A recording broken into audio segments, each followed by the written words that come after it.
Depuis 1948, l'humanité célèbre le 5 avril de chaque année la Journée mondiale de la santé. L'édition 2024 est placée sous le thème « Ma santé, mon droit ».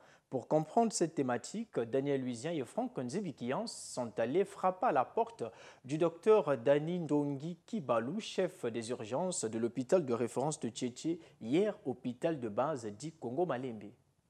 Par rapport au thème, je trouve que c'est un thème qui est très intéressant parce que la santé elle-même devrait constituer d'ailleurs un droit pour chaque citoyen et dans chaque pays.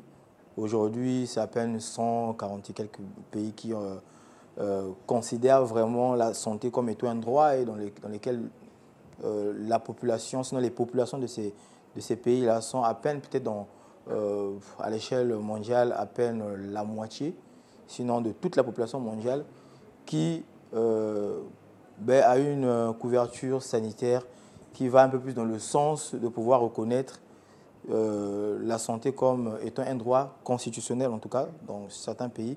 Cela se considère comme ça. Après, chez nous, je ne sais pas. Mais si c'est par rapport au thème, moi, je trouve que c'est un thème très intéressant. Comme ça va interpeller quand même quelques gouvernements de différents pays, surtout africains, où il y a ce problème de couverture sanitaire et comme ça que cela soit considéré comme un droit, quoi.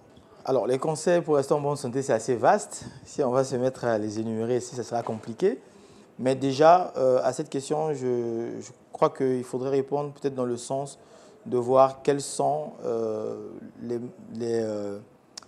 quels sont par rapport à certaines tranches d'âge, par rapport à une certaine catégorie de la population. Il y a plusieurs maladies qui sont fréquentes aujourd'hui. Il y a l'hypertension artérielle, il y a le diabète. Et donc, une des façons de répondre à cette question, c'est d'aller aussi en fonction de l'épidémiologie. On a parlé du paludisme, oui, mais l'épidémiologie, ça concerne aussi l'âge.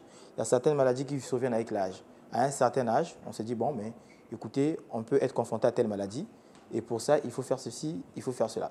Et donc, l'hypertension artérielle, il y a beaucoup de symptômes qui, d'ailleurs, peuvent s'apparenter même au palu, en dehors de la fièvre, bien sûr. Les maux de tête, les vertiges, et tout ce qui va avec.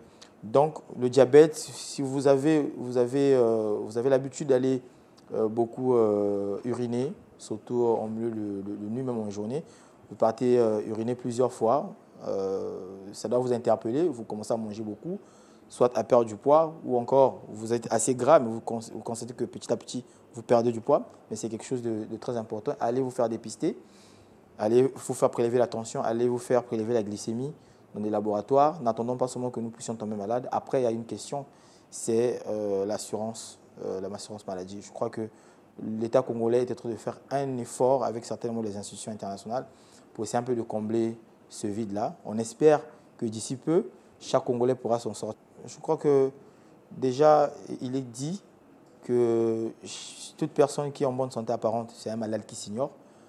Et donc, pour ceux-là qui ne se prennent pas bien en charge dans le domaine de la santé, le conseil à donner ici, c'est de respecter d'abord et avant tout la bonne hygiène de vie. La bonne hygiène de vie va dans le sens de la diététique, c'est-à-dire ce que nous mangeons, mais aussi, c'est-à-dire manger bio, mais aussi en faisant du sport, c'est très important. Et lorsque vous commencez à sentir des petits symptômes comme ça, peu importe le symptôme qui est inhabituel en vous, vous allez voir le médecin, vous arrivez à l'hôpital, on vous consulte, vous voyez un généraliste, il vous consulte, et puis après, voilà, il vous demande des examens par rapport à l'examen qu'il va faire sur vous. Il va vous demander des examens de laboratoire ou des examens paracliniques qui vont permettre à ce qu'il puisse peaufiner son diagnostic et puis vous mettre sur un bon traitement. Mais sinon, aujourd'hui, nous conseillons plus la prévention. C'est difficile au Congo, mais ça existe. On conseille la prévention. Sachez bien prendre soin de vous à la maison, dans les environs. On est dans une zone d'endémie de paludisme, donc il faut vraiment assainir le milieu, éviter les petites mares d'eau ici et là et désherber chez vous. Dormir sous la moustiquaire, très important d'ailleurs. Dormir sous la moustiquaire, surtout pour les plus petits, en tout cas il faut les protéger.